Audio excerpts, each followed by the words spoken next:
नमस्कार, सिटी न्यूजच्या बातमीपत्रात प्रेक्षकांचं मनपूर्वक स्वागत। आज दिनांक 14 मार्च 2024 वार गुरुवार। बातमीपत्राची सुरुवात करूया सुविचारमालेने। बचत म्हणजे सन्मानाने जगण्याचा मार्ग।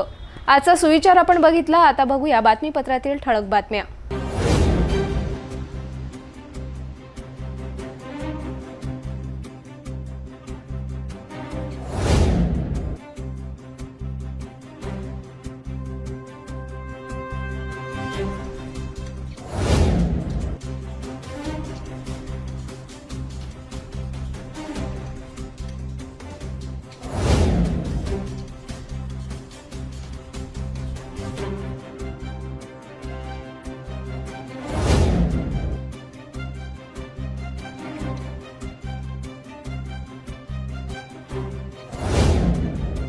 आपण ठळक बातम्या बघितल्या, आता घेऊया छोटासा ब्रेक।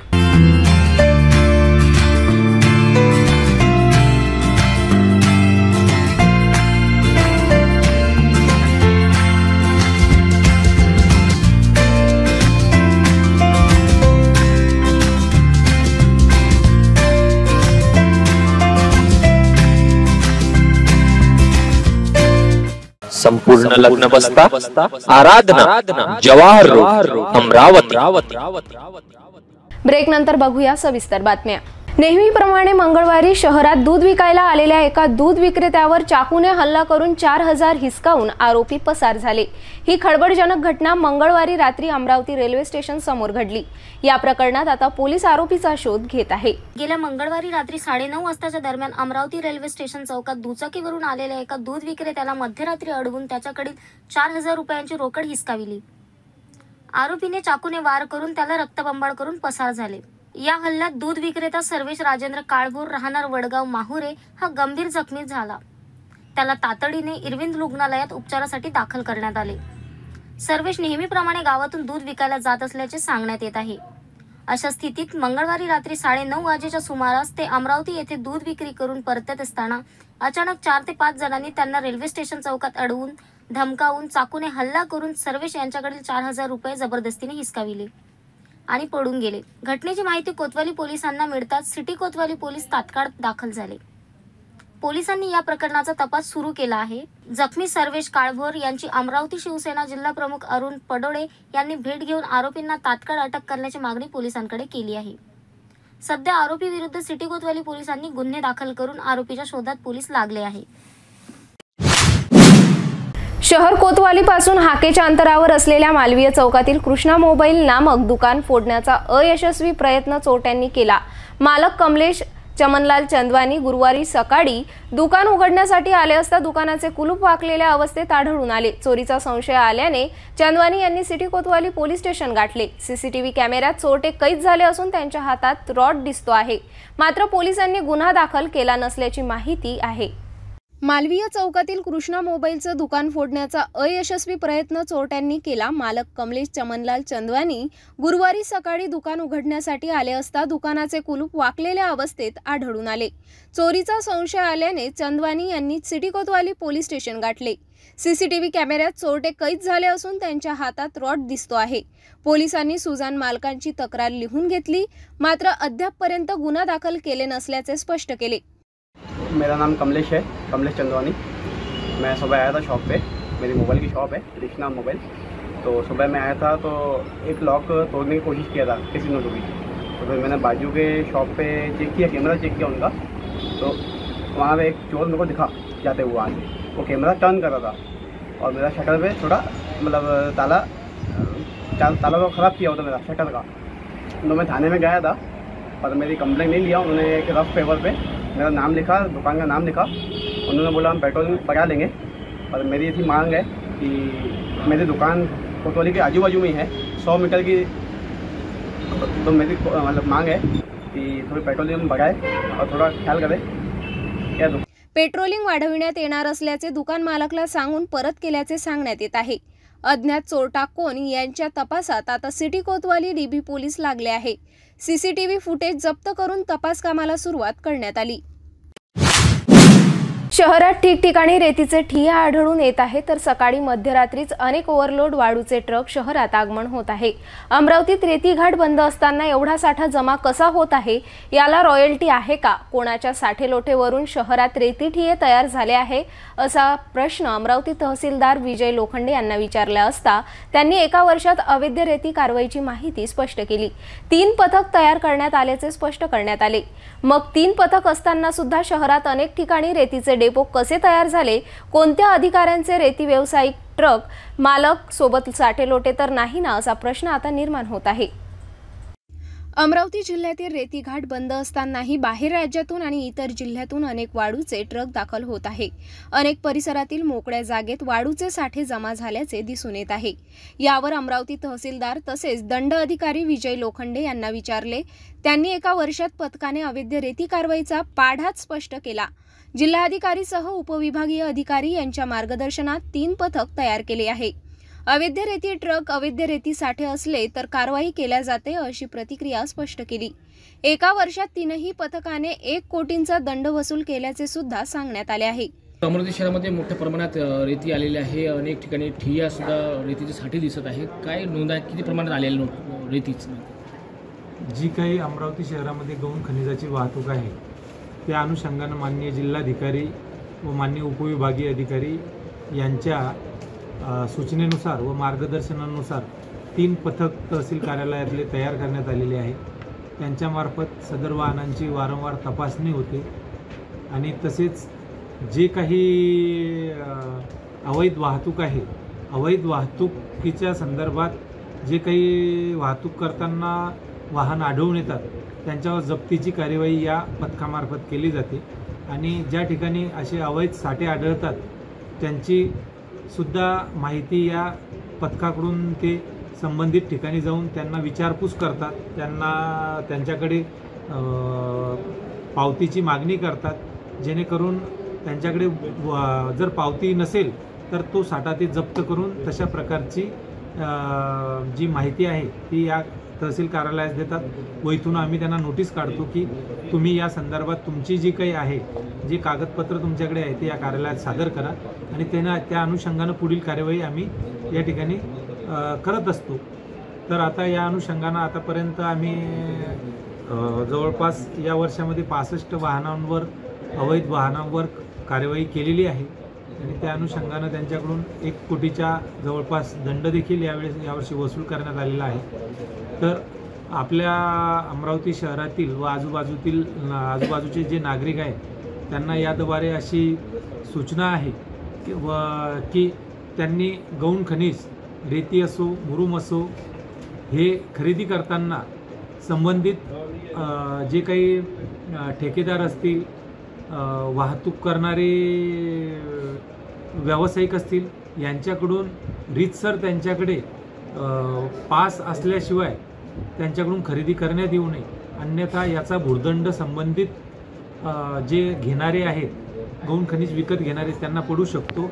यामुळे आपल्या चॅनलच्या माध्यमातून माझी सर्व अमरावतीमधील सर्व जे व्यावसायिक असतील, घर बांधणारे असतील त्या सर्वांना अशी विनंती आहे की त्यांनी जे काही आमच्या सूचना आहेत त्या सूचनांचं त्यांनी पालन करावे, जेणेकरून अवैध गौण खनिज वाहतुकीस व साठ्यास आळा बसेल। रेतीची घाट बंद आहे, रॉयल्टी प्रमाणात काही काढल्याची आपली परवानगी असेल किंवा आपली नोंद असेल अशी काही माहिती सांगाल का? आपण समजा रेतीची घाट बंद आहे, मोठ्या प्रमाणात रेतीचे ट्रक अमरावती शहरात येत आहेत, ठिकठिकाणी ठिय्ये सुद्धा रेती दिसून येत आहेत, कारवाई असे ठोस कारवाई दिसून येत नाही। आता जी माहिती आपण सुरुवातीला म्हटलं की या संदर्भात अमरावतीमध्ये जी वाहतूक आहे, रॉयल्टी पासेस जे काही आहे शासनानं डेपो तयार केलेले आहे। अमरावती तालुक्यामध्ये रेती नसल्यामुळे बाहेरच्या तालुक्यामधून व जिल्ह्यामधून जी रेती येते त्याचीच आम्हाला तपासणी करावी लागते। त्यामुळे या अनुषंगानं जी काही रेती येते त्याची तपासणी आमच्या पथकामार्फत चालते। तर उर्वरित जे काही आहे आमच्या तालुक्यामध्ये रेती नसल्यामुळे याबाबत सविस्तरपणे आम्हाला त्याबद्दल सांगता येणार नाही। भातकुलीमध्ये रेती उपसा होत आहे, ट्रक बाहेर निघत आहे, वाळूच्या रेतीचे ठिय्या आणखी अनेक ठिकाणी दिसत आहे। आता जे अमरावती तालुका सोडून इतर तालुक्यात जे काही गौण खनिजाचं उत्खनन वाहतूक होत असेल त्या संदर्भात मला माहिती नाही, परंतु आमच्या तालुक्यामध्ये रेती संदर्भात रेती आमच्या तालुक्यामध्ये रेती उत्खननाचं प्रमाण नसल्यामुळे त्याविषयी मला सांगता येणार नाही. आपल्या तालुक्यामध्ये सुद्धा मोठ्या प्रमाणात रेतीचे असे मोठे ठिये असे आढळून येत आहे. मोठे मोठे ट्रक आपल्या तालुक्यामध्ये सुद्धा एंट्री करीत आहेत. हो आहे, बरोबर आहे. आपल्या प्रमाणित आहेत काय असं काही आपण ठोस नाही. आता त्या अनुषंगानं पथक तयार केलेले आहे. ते पथक त्यांची तपासणी करतात, वाहनांची तपासणी करतात आणि जे काही ठिये आहे त्यांची तपासणी करतात. मग आता सुद्धा अनेक ठिकाणी अनेक रेतीचे साठे कसे तयार झाले, ते साठे वैध आहे की अवैध याची आपल्या पथकाने शोध मोहीम तपासणी राबवली का? अनेक रेतीचे ट्रक पहाटेसह मध्यरात्री शहरात दाखल होत आहे. त्याची तपासणी मोहीम राबविण्यात तुमच्या पथकाला का विसर पडत आहे? कदाचित रेती व्यावसायिक रेती वाहन मालकासोबत कोणाचे साठे लोटे तर नाही ना, अशी चर्चा आता होताना दिसून येत आहे. चूल व मूल इतकंच मर्यादित क्षेत्र महिलांचं राहिलेलं नसून त्या संसाराला हातभार लावू लागले आहेत. शहरातील महिला बचत गटांसाठी अमरावती महानगरपालिकेच्या वतीने 3 दिवसीय उद्योजकता विकास प्रशिक्षण आयोजित करण्यात आलं. दीनदयाळ अंत्योदय योजना व राष्ट्रीय नागरी उपजीविका अभियान अंतर्गत झालेल्या या प्रशिक्षणाच्या मोठ्या संख्येने महिला बचत गटांनी लाभ घेतला. अमरावती शहर महानगरपालिका अमरावतीच्या वतीने दीनदयाळ अंत्योदय योजना राष्ट्रीय नागरी उपजीविका अभियान यांच्या माध्यमातून शहरातील महिला बचत गटासाठी उद्योजकता विकास कार्यक्रमाअंतर्गत 3 दिवसीय उद्योजकता विकास प्रशिक्षण आयोजित करण्यात आले. प्रशिक्षण कार्यक्रमाचे उद्घाटन अमरावती महापालिकेचे आयुक्त देविदास पवार यांच्या हस्ते सावित्रीबाई फुले यांच्या प्रतिमेचे पूजन करून करण्यात आले. सदर प्रशिक्षणासाठी बचत गटातील महिलांनी सहभाग घेतला. मध्य झोन क्रमांक 2 राजापेठ येथे अमरावती महानगरपालिका दीनदयाळ अंत्योदय योजना राष्ट्रीय नागरी यावेळी सहाय्यक आयुक्त LM विशेष कार्यकारी अधिकारी PU वानखेडे, सहाय्यक प्रकल्प संचालक तथा व्यवस्थापक वंदना गुल्हाने, व्यवस्थापक भूषण बाळे, समूह संघटक, बचत गटातील महिला, मनपा कर्मचारी मोठ्या संख्येने उपस्थित होते. उपजीविका अभियानाच्या NULMच्या वतीने प्रशस्तीपत्र वाटपचे आयोजन महानगरपालिका आयुक्त देविदास पवार यांच्या हस्ते करण्यात आले. पतंजली फार पाठ करत होता. मग तुमच्या सगळ्याच्या प्रॉडक्टचं नाव आंबाई का नसावं किंवा आंबा एक का नसावं तुमचा ब्रँड? आंबा एक विराच्या दोघांच्या नावानं आंबा एक जर म्हटलं तर आंबा एक विरा होऊन गेला. आंबा एक ब्रँड तयार करा, त्याला लेबल कसं तयार करतात शिकवतील, पॅकेजिंग कसं करायचं शिकवतील आणि विक्री कुठं करायचं आहे याच्यासाठीची योजना मी तयार केलेली आहे. मी एखाद्या वर्षात आपल्या शेजारी आहे ना समोरची जिथं साठेंचा पुतळा आहे त्याच्या बाजूची जागा आहे कंटेनर, साफसफाईच्या कंटेनरच्या ठिकाणी एक तुमचा बचत गट मॉल तयार होणार आहे. पण ते काळ्या तेव्हा दिसतील जेव्हा ब्रँड तयार होईल, लेबल तयार होईल, पॅकेजिंग तयार होईल. जोपर्यंत हे होणार नाही तोपर्यंत नुसता मॉल बांधून मी काहीच करू शकणार नाही. सगळा ब्रँड तयार झाला पाहिजे, लेबलिंग तयार झाली पाहिजे, पॅकेजिंग तयार झाली पाहिजे आणि त्याच्यासोबत तुमची क्वालिटी असली पाहिजे. त्या 2-4 गोष्टी जर शिकलात तर त्याच्यासाठी त्या ठिकाणी चांगला बचत गट मॉल तयार होईल. इकडे तिकडे डीमार्ट नावाचे मॉल आहेत ना, तसा तुमचा मॉल तयार होईल. तुमचेच लेकरं जे काही 5वी 7वी 8वी शिकलेले आहेत ते तिथं लेबर म्हणून काम करतील. जे कोणी 10वी 12वी फर्स्ट इयर शिकलेले पोरं आहेत ते कारकून म्हणून काम करतील. जे कोणी MBA शिकलेला असेल किंवा BCom झालेला असेल किंवा BA झालेला असेल ते मॅनेजर म्हणून तिथं काम करतील.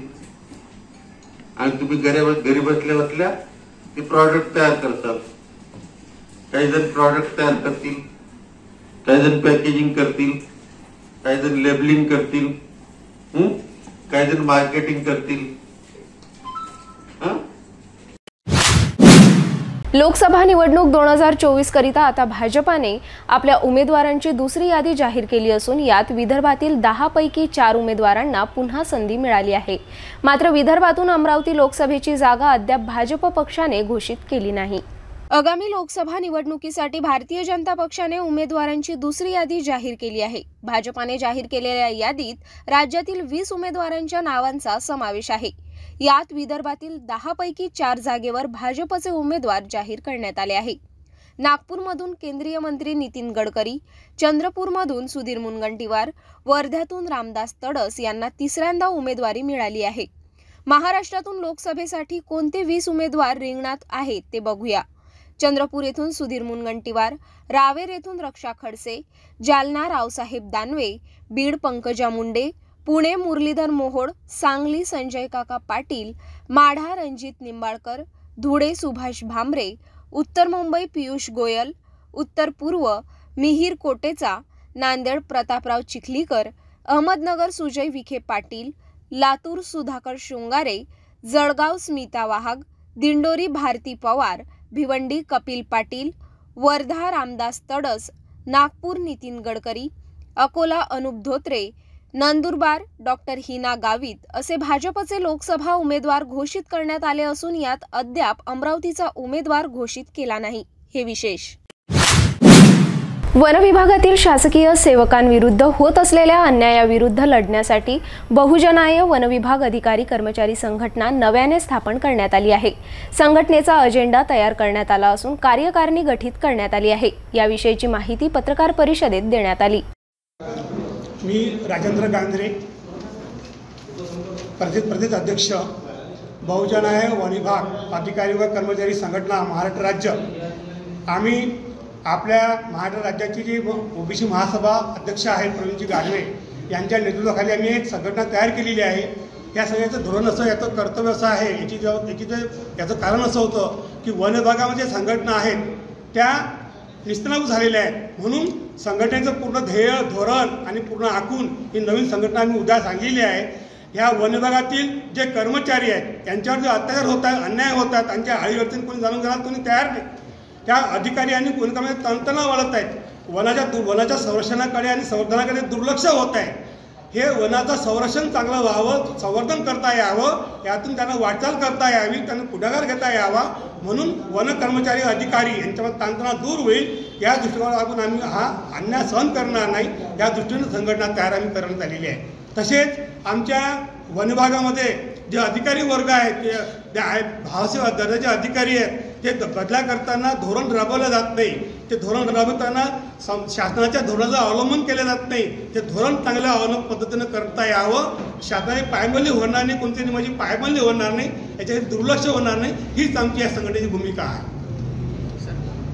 आणि सूट होते आहे आणि हे वृक्षतोड होत असताना शासनाचं किंवा प्रशासनाचं दुर्लक्ष होते का, आणि याकडे तुम्ही सिटी न्यूजच्या प्रेक्षकांना काय सांगा?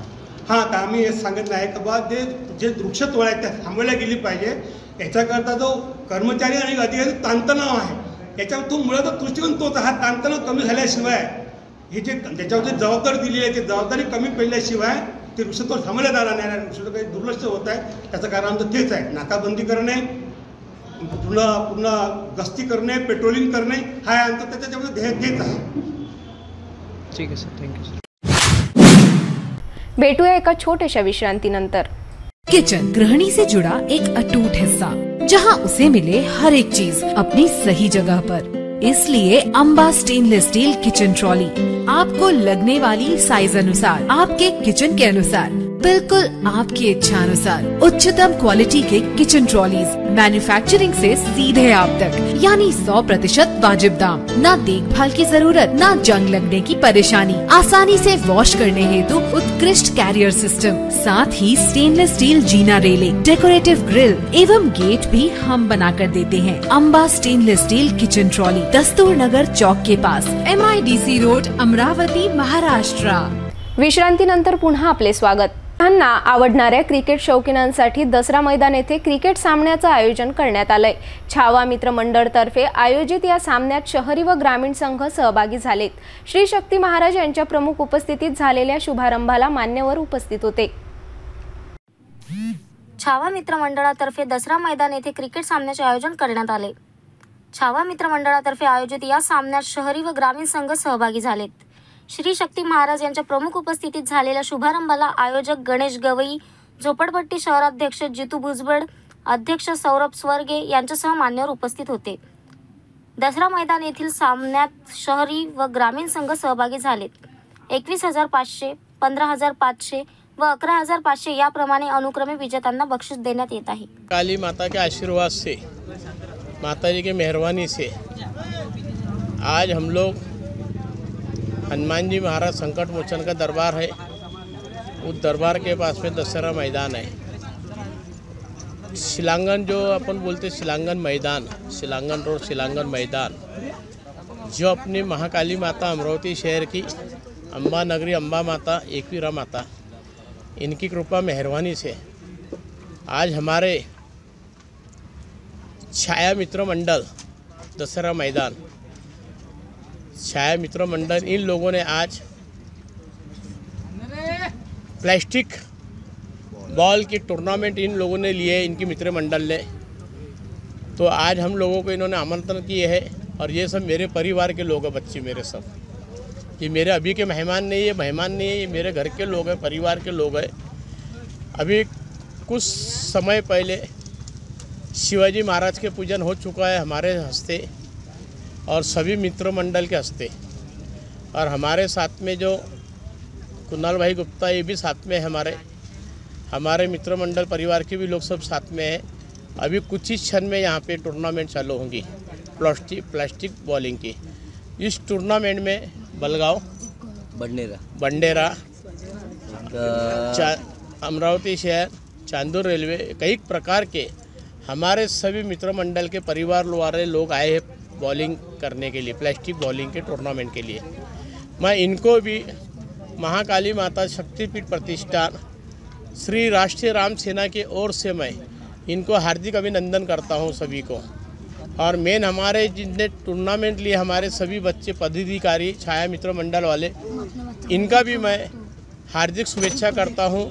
और विशेष में हमारे चंदू भाऊ सुजोतिया जो है सिटी न्यूज़ के अमरावती शहर के पूरी इधर के बॉस, इनका भी मैं बहुत छाया मित्र मंडल के ओर से महाकाली माता मंदिर शक्तिपीठ प्रतिष्ठान के ओर से श्री राष्ट्रीय राम सेना अमरावती शहर के ओर से मैं इनको भी हार्दिक अभिनंदन करता हूं।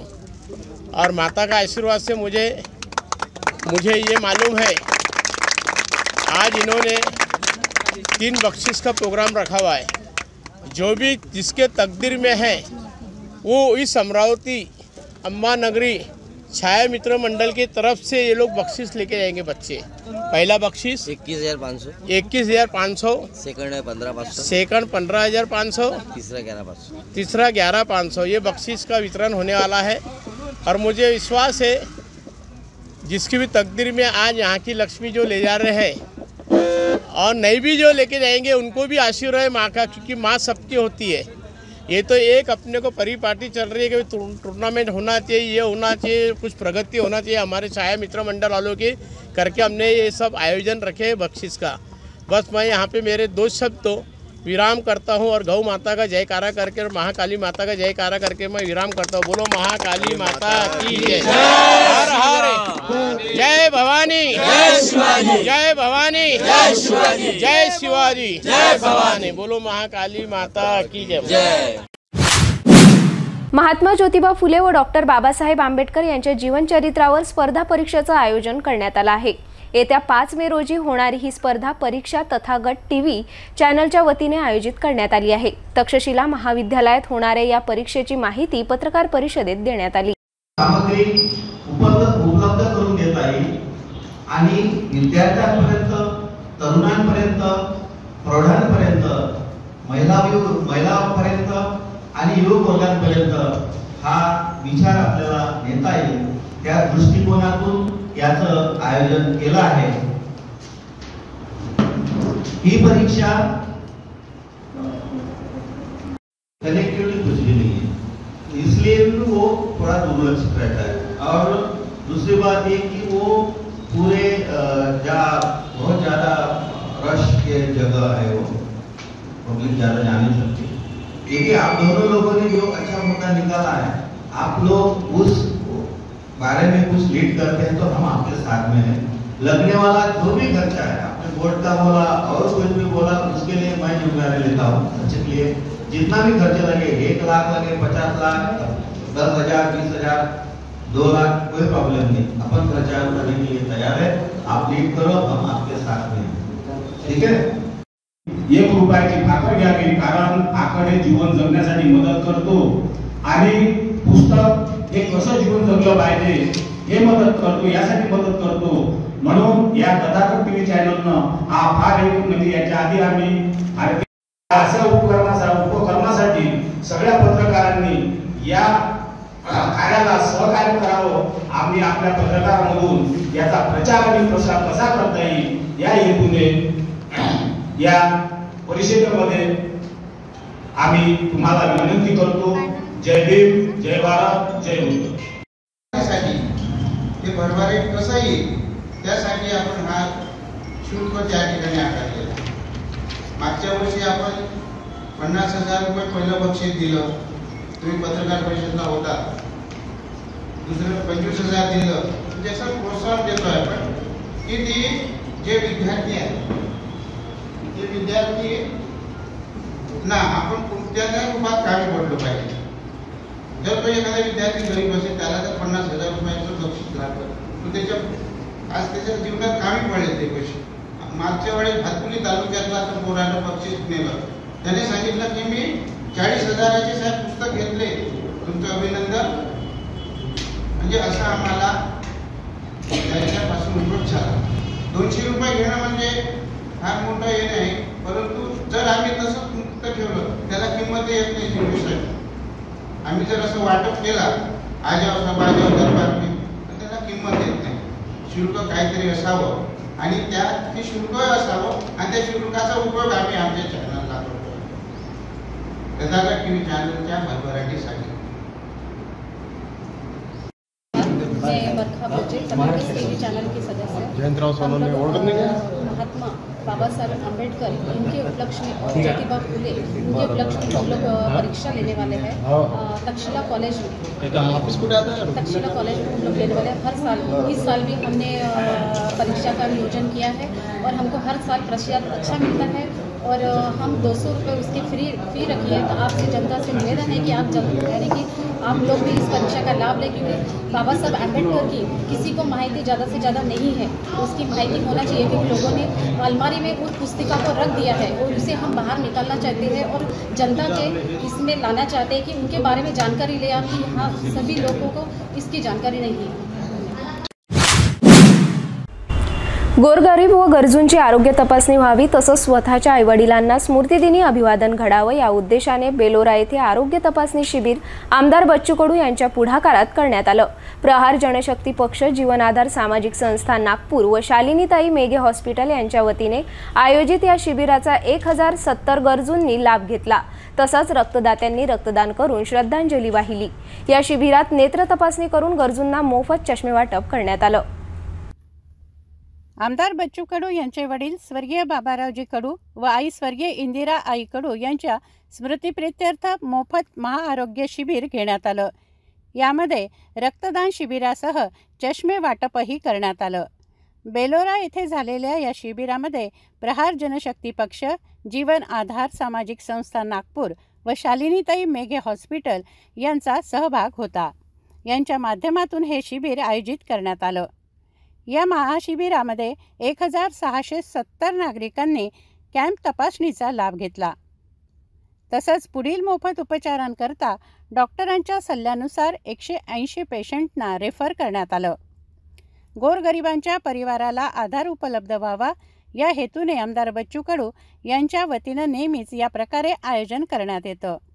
बाबाराव कडू यांच्या स्मृतिप्रीत्यर्थ आज बेलोरा ग्राम येथे त्या जीवनाधार सामाजिक संस्था व शालिनीताई मेघे हॉस्पिटल यांच्या संयुक्त विद्यमाने व ग्रामपंचायत बेलोरा व सर्व गावकरी मंडळी बेलोरा यांच्या संयुक्त विद्यमाने या महाआरोग्याचं शिबिर आयोजित केलेलं होतं। भैयासाहेबाचं 2 दिवसा या गावचे कर्तव्यदक्ष सरपंच भैयासाहेब कडू त्यांचा 2 दिवस आधी फोन आला की आईचा स्मृती बाबाचा स्मृती दिवस आहे, मग त्या दिवशी आपल्याला काहीतरी कार्यक्रम ठेवायचा आहे. तर मग लगेच ज्या बेलोऱ्याने या महाराष्ट्राला बच्चू कडू नावाचा आरोग्यसेवक दिला, मग त्यानिमित्त आईच्या व बाबाच्या स्मृतीप्रित्यर्थ आम्ही ह्या महाआरोग्य शिबिराचं या बेलोरा ग्राममध्ये या दोघांच्या स्मृतीप्रित्यर्थ शिबिराचं आयोजन केलं. त्यामध्ये विविध निदान करून त्याचे ऑपरेशन सर्व फ्रीमध्ये या महाआरोग्य शिबिराचं या चांदूरबाजार अचलपूर क्षेत्रात नियोजन चालू आहे. तो महाराष्ट्रात आरोग्य सेवासाठी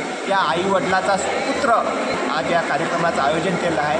भैयासाहेब कडू असो वा सर्व त्यांच्या सर्वांच्या सहकार्याने हा विशिष्ट कार्यक्रम व त्यामी याचं तिथं पण सुद्धा त्या लोककडूची संकल्पनाच आहे तर आगळं वेगळं समाजोपयोगी कार्यक्रम करत राहे. त्यांचे मोठे बंधू ही व त्यांचे सर्व सहभागी असे विविध कार्यक्रम पार पाडत असते. मी जीवनाधार सामाजिक संस्था व शालीनती योग्य शिबिराला उत्तुंग असा प्रतिसाद, म्हणजे जवळजवळ एवढ्या कमी तपासणी झाली आतापर्यंत 1.5 वाजला आणि जवळजवळ 110 ते 120 पेशंट 60 ते 70 रक्तदात्यांनी रक्तदान केले. म्हणजे हा त्रिवेणी संगम येत नाही सहजासहज. गावातील नागरिक व प्रहार सेवक यांनी 91 बाटल्या रक्तदान करून स्मृतिदिनी श्रद्धांजली वाहिली. हे ठरला नव्हता हा कार्यक्रम. पहिले आमचं जो आम्ही मशानभूमीत जे म्हणजे अंत्यविधीची गैरसोय होत जाय पावसाळ्यात, ते आमच्या डोक्यात होतं. ते आम्ही तिथं शेड बांधून अंत्यविधीसाठी सगळी सामग्री जमा करून मोफत देणार आहे.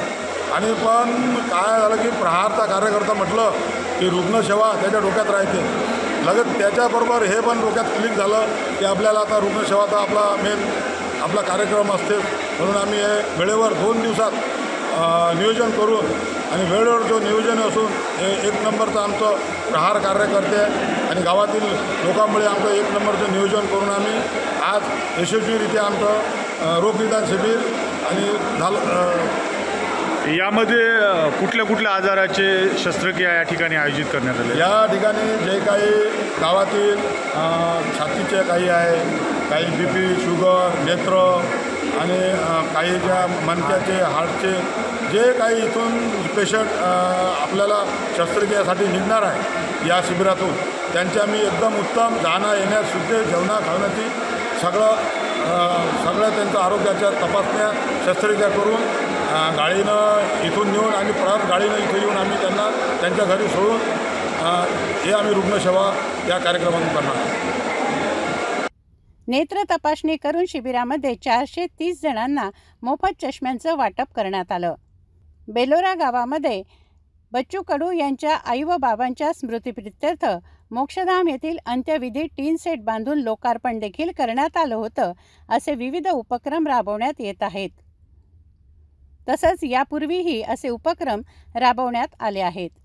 यावेळी सरपंच भैयासाहेब कडू, प्रहार तालुकाध्यक्ष संतोष किटुकले, कृषी उत्पन्न बाजार समितीचे संचालक मंगेश देशमुख, संजय देशमुख, जीवन आधारचे संस्थापक अध्यक्ष जीवन जवंजाळ, राजेश वरभे, डॉक्टर अश्विन रडके, प्रशांत देवताळे, ज्येष्ठ पत्रकार सुरेश सवळे, पत्रकार सागर सवळे, पत्रकार सुयोग गोरले यांच्यासह मान्यवर उपस्थित होते.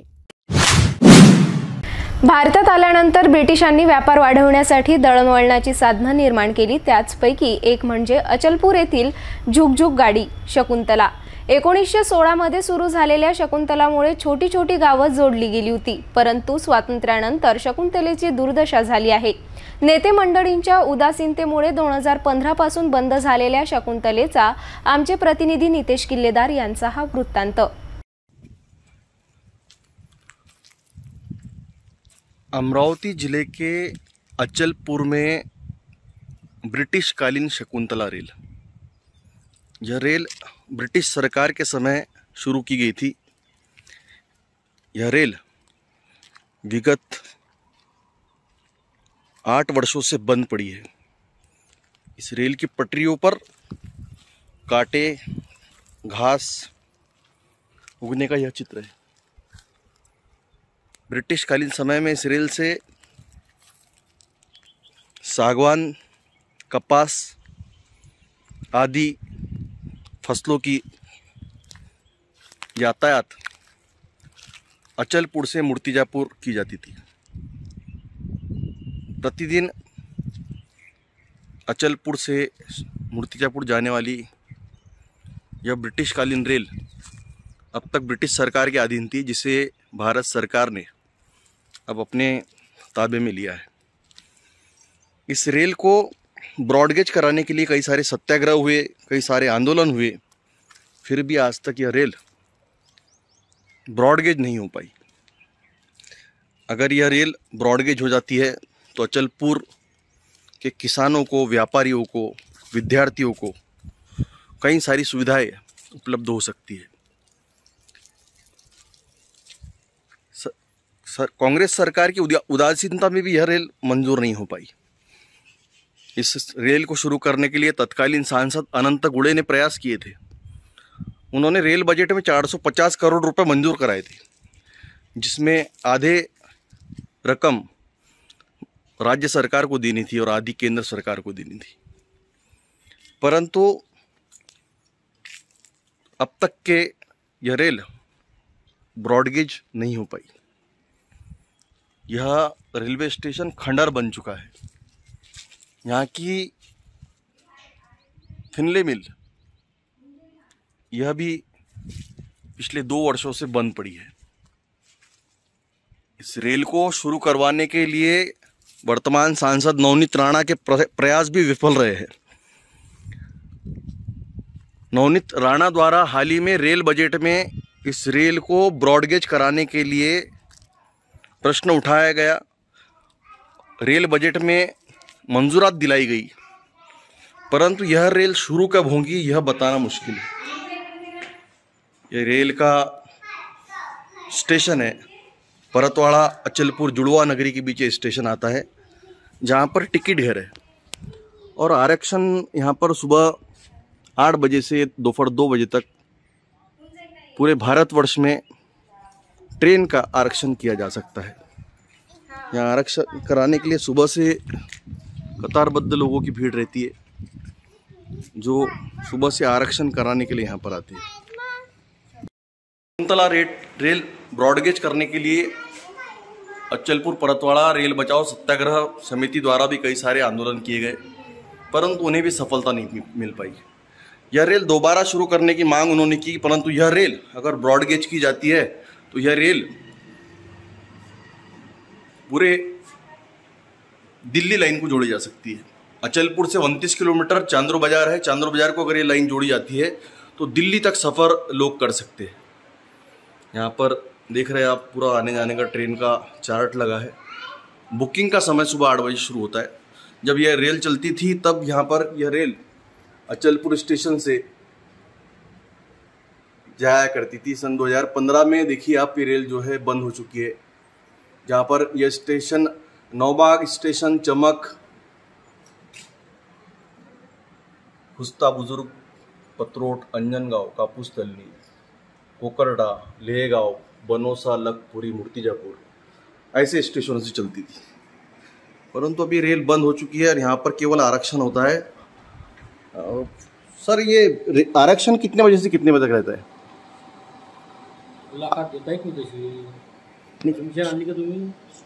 आरक्षण किती वाजता किती वाजता लिहिलं आहे ते? अच्छा, यहाँ दर्शाया गया है समय, कार्य का समय यहाँ पर दिया गया 8 बजे से दोपहर 14 बजे तक, 14 बोले तो 2 बजे तक।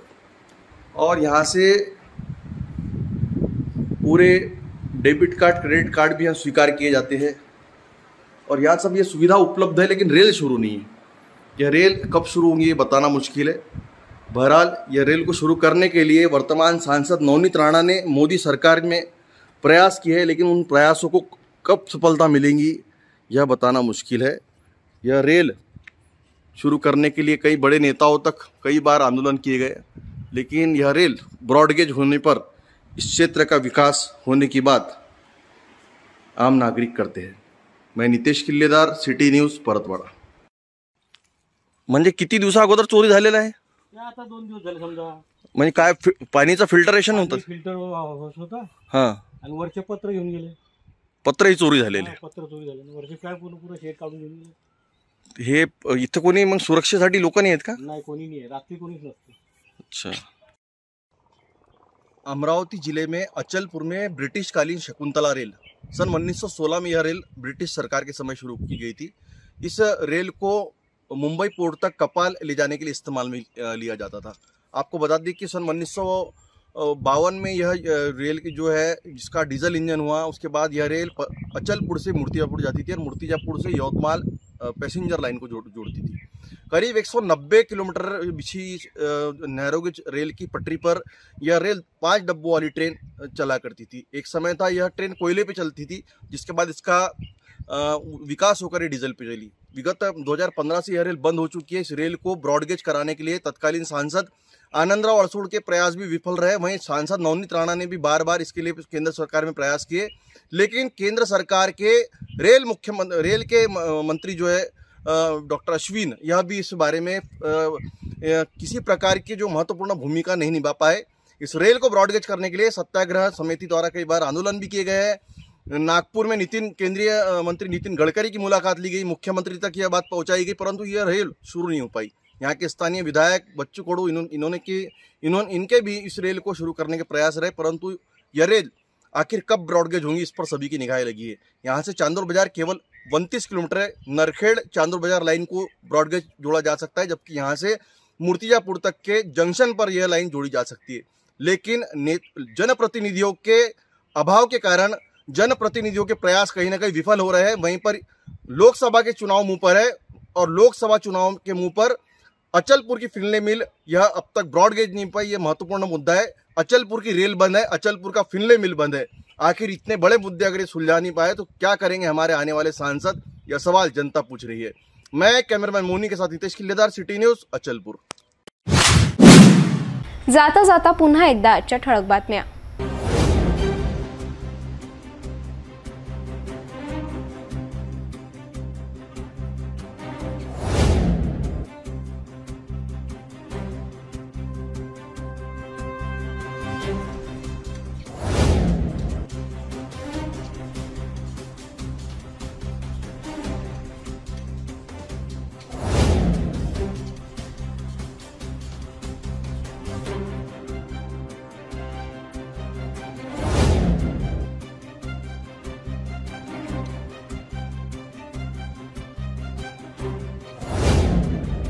आपण आता सिटी न्यूज चॅनल आपल्या टीव्हीवर सुद्धा बघू शकता। यामध्ये GTPL channel number 73, Fastway 256, city cable channel number 92 वर।